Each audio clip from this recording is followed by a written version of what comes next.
Assalamualaikum warahmatullahi wabarakatuh. Apa kabar Sobat Spirit Ray semuanya? Semoga kita dalam keadaan yang sehat walafiat. Pada kesempatan kali ini kita akan memperbincangkan sesuatu yang lebih sifatnya introduction. Apa sih yang dimaksud dengan Spirit Ray ini? Mungkin teman-teman di luar sana ada yang bingung. Apa sih yang dimaksud dengan Spirit Ray? Nah, di sini kita akan bahas. Pak Afi, kita akan membahas sesuatu yang mungkin banyak orang-orang di luar sana tuh yang nggak tahu gitu Pak, dengan keberadaan Spirit Ray. Saya juga baru tahu Pak. Ya maksudnya baru tahu karena dari Pak Doni.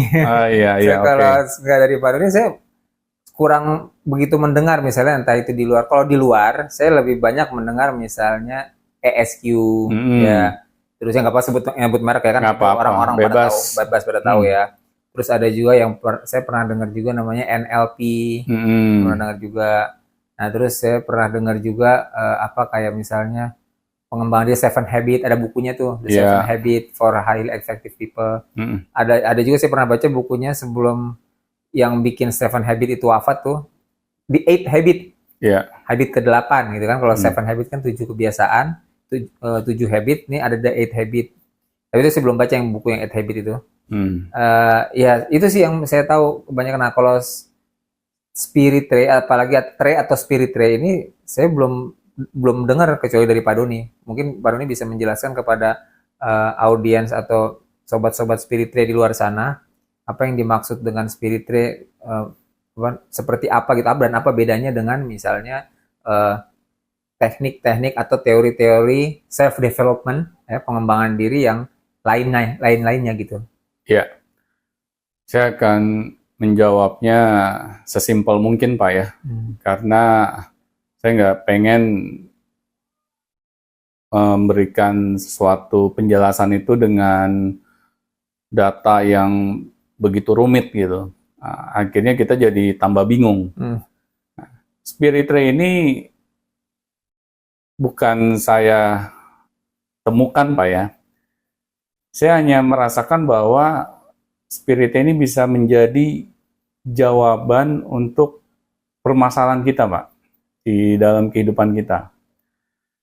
Karena setiap manusia itu sudah bisa dipastikan ya, akan menemukan ujian kehidupannya mereka masing-masing. Karena nggak mungkin manusia hidup di dunia ini tanpa adanya ujian kehidupan. Ada nggak menurut Pak Afi, manusia yang lepas dari ujian kehidupan, Pak? Ya pasti dia nggak diciptakan jadi manusia, jadi batu aja gitu kan? Jadi batu aja. Iya, atau jadi air mancur gitu. Ya, pasti manusia akan menemukan Pak ujian kehidupannya, baik besar maupun kecil dari kacamata dia. Karena kan kita kadang merasa bahwa kehidupan kita ini paling belangsak gitu dibandingkan yang lain. Kayaknya cobaan kehidupan saya ini nggak pernah putus-putus gitu. Selalu aja hidup gue ini penuh dengan kesialan. Akhirnya ini menyebabkan kita, Pak, kehidupan kita nggak kemana-mana, Pak. Karena dari ucapan saja yang kita kumandangkan, selalu hal yang negatif. Nah, di sini bagaimana pertolongan Tuhan itu bisa menemui orang yang seperti ini, Pak? Yang selalu berkeluh kesah, ya, selalu mengutuki nasib. Sulit Pak, kita bisa mengoptimalkan potensi diri yang kita miliki. Karena saya yakin Pak, setiap manusia itu punya potensi, tapi sayangnya potensi yang kita miliki itu jadinya terbenam Pak, akibat pola pikir kita sendiri.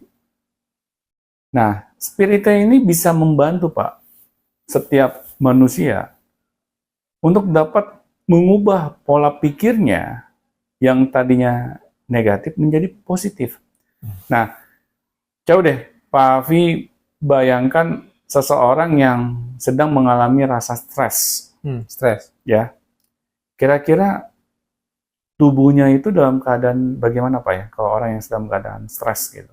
Dia akan menurun misalnya kalau metabolisme ataupun atau mungkin juga kesehatannya biasanya menurun, dia jadi mudah jadi sakit, jadi nggak enak badan, jadi tegang gitu ya, atau juga mungkin bawaannya pengen bolak-balik WC mulu.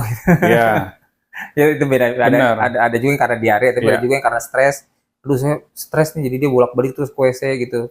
Kayak orang diare padahal bukan. Ya, berarti membuktikan kan bahwa stres kita kan berasal dari pikiran kita, Pak ya. Pikiran yang berkecamuk lah. Nah, ternyata pikiran kita itu mempengaruhi fisik kita kan, Pak ya. Itu bukan secara nggak langsung, secara langsung, Pak. Iya. Ya dengan cara tadi yang Pak Afi bilang kan, kita sampai bolak-balik WC lah, kita mungkin keluar keringat dingin lah, jantung kita berdetak dengan cepat lah. Akhirnya kalau kondisi tubuh kita, Pak, selalu dalam keadaan Seperti stres. itu. Kira-kira bagaimana sih, Pak? Iya, Kehidupan kita bisa optimal nggak sih meraih prestasi, Pak? Iya, kalau misalnya stres itu setiap hari kayak gitu, lama-lama dia bisa sakit beneran, itu bisa bahkan bisa sampai meninggal kan. Malah ada yang meninggal lebih dulu sebelum ajalnya, alias bunuh diri. Iya, Jadi dia udah meninggal duluan sebelum benar. bahkan belum saatnya meninggal gitu kan. Iya, karena dia memutuskan ya dalam keputusannya itu bahwa masalah yang dia hadapi ini itu karena akibat dirinya dia sendiri, Pak, yang menyebabkan hal itu terjadi. Padahal ya saya pengen tanya deh ke Pak Afi gitu ya. Ada nggak sih, Pak, orang yang sudah merencanakan kehidupan itu sedemikian rupa, tetapi akhirnya dia tidak bisa mendapatkan keinginannya, Pak? Tidak bisa nggak berhasil gitu ya. Nggak berhasil ya? Ya simpelnya gitu, nggak berhasil. Banyak lah. Banyak. Ya ada yang berhasil, ada juga yang gagal gitu kan. Tapi banyak kan yang nggak berhasil Iya, juga banyak kan? juga. Nggak semua orang berhasil. Nah, Pedagang aja banyak yang gulung tikar kan. iya. Padahal kita udah memiliki strategi macam-macam lah. Iya. Ya. Nah, tetapi kan ternyata faktor keberhasilan kita tersebut itu kan bukan karena faktor diri kita yang menyebabkan 100%, ya nggak, Pak? Iya. Pasti ada sesuatu yang memang melatar belakangi hal tersebut, Pak. Yang tanpa kita sadari. Kita kadang suka menafikan faktor takdir, Pak. Bahwa kalau saya pengen sukses, kalau saya pengen nih takdir saya sukses, jadi orang sukses, ya saya harus bekerja keras, Pak. Ya semaksimal mungkin. Itu cara untuk menjadi orang sukses. Tapi berapa banyak, Pak, orang di luar sana yang bekerja keras, tapi kehidupannya nggak sukses-sukses, Pak. Nah, kalau sudah di hadapan kita itu fenomena yang seperti itu, masih kita mau, Pak, mengandalkan diri kita saja. Mengandalkan kemampuan kita Mengandalkan saja. kemampuan kita saja. Apakah kita nggak sadar ada hal-hal yang istilah tidak kasat mata gitu, yang menyebabkan faktor kesuksesan kita tersebut gitu, Pak. Nah, ini, Pak, yang saya menginginkan Spirit Ray ini bisa menyadarkan kita. Jangan 100% kita mengandalkan diri kita saja. Ya. Kita harus sadar bahwa manusia ini ada loh yang menciptakan. Tetapi kenapa kita menyandarkan diri kita 100% hanya atas kemampuan diri kita sendiri, Pak? Kenapa kita tidak menyandarkan ke yang menyebabkan kehadiran kita di muka bumi ini? Itu, Pak, maksud saya. Maksudnya kepada Tuhan pastinya ya? Ya, kepada Tuhan. Jadi saya nggak ngomong langsung Tuhan, Pak. Ya. Biar orang-orang yang istilahnya menafikan Tuhan tuh bisa melihat ada logika berpikir di balik ini semua gitu. Ya. Kan ada orang yang istilahnya, ngapain gue percaya Tuhan? Gue nggak bisa melihat Tuhan. Nah, akhirnya dengan cara berpikir dia seperti itu, dia akan kejebak, Pak, dengan pola pikirnya. Karena yang dia pikir, sesuatu yang ada dalam kehidupannya dia, itu menyebabnya itu 100% dirinya dia saja, Pak. Nah, makanya orang banyak yang bunuh diri akibat itu, Pak, pola pikir yang seperti itu. Iya, jadi dia putus asa ya. Putus asa, karena dia hanya mengandalkan dirinya dia sendiri. Dan kalau dia putus asa, berarti dia sudah merasa tidak bisa berharap kepada siapapun, termasuk juga kepada Tuhan, kan gitu ya? Boro-boro Tuhan, Pak. Orang yang ingat Tuhan pasti nggak akan mau bunuh diri, Pak. Iya.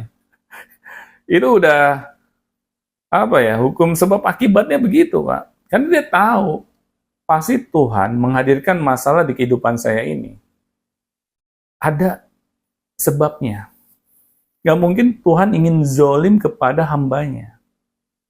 Nah, kadang kan kita kalau mendapatkan musibah, itu selalu beranggapan bahwa Tuhan ini jahat sama kita, Pak. Akhirnya, karena pola pikir kita seperti itu, kita merasa, ini baru merasa, Pak ya, kita harus melawan kehendak Tuhan. Wah, itu luar biasa, Pak. Ya, dengan cara kita nggak mengakui keberadaan Tuhan. Kenapa Tuhan membiarkan misalnya keadaan di Palestina seperti itu? Ya. Kenapa Tuhan memberikan kemenangan kepada Zionis gitu, misalnya? Itu kehendak Tuhan gitu. Iya, kok Tuhan nggak adil gitu? Karena ada ya orang beranggap, oh Tuhan misalnya adil, masa sih Tuhan nggak menolong orang-orang Palestina yang udah dibantai sedemikian rupa, Pak? Mana kasih sayang Tuhan? Kan ada ya sebagian orang tuh menyindir seperti itu gitu. Coba udah berdoa siang malam. Coba kamu hadirkan Tuhan kamu untuk menolong orang-orang di Palestina. Ya. Berarti Tuhan kamu nggak sayang dong sama hambanya. Ini yang kita jadikan argumen kita, Pak, untuk menyindir umat beriman, ya. Nah, jadi Spirit Ray ini, Pak, karena sadar gitu ya. Jadi saya ingin mencari suatu metode, Pak ya, yang simple, yang menyebabkan kita bisa mengoptimalkan diri kita, Pak, sekaligus meningkatkan spiritualitas kita. Yakin adanya Tuhan. Nah, ini mungkin sedikit nyeleneh kali, Pak ya. Tetapi saya yakin gitu, kenapa saya sampai memiliki pemikiran seperti itu kalau nggak diizinkan oleh Tuhan nggak mungkin, Pak. Karena saya melihat kenapa sih manusia itu susah diberikan nasihat, Pak. Kira-kira kalau menurut Pak Afi kenapa?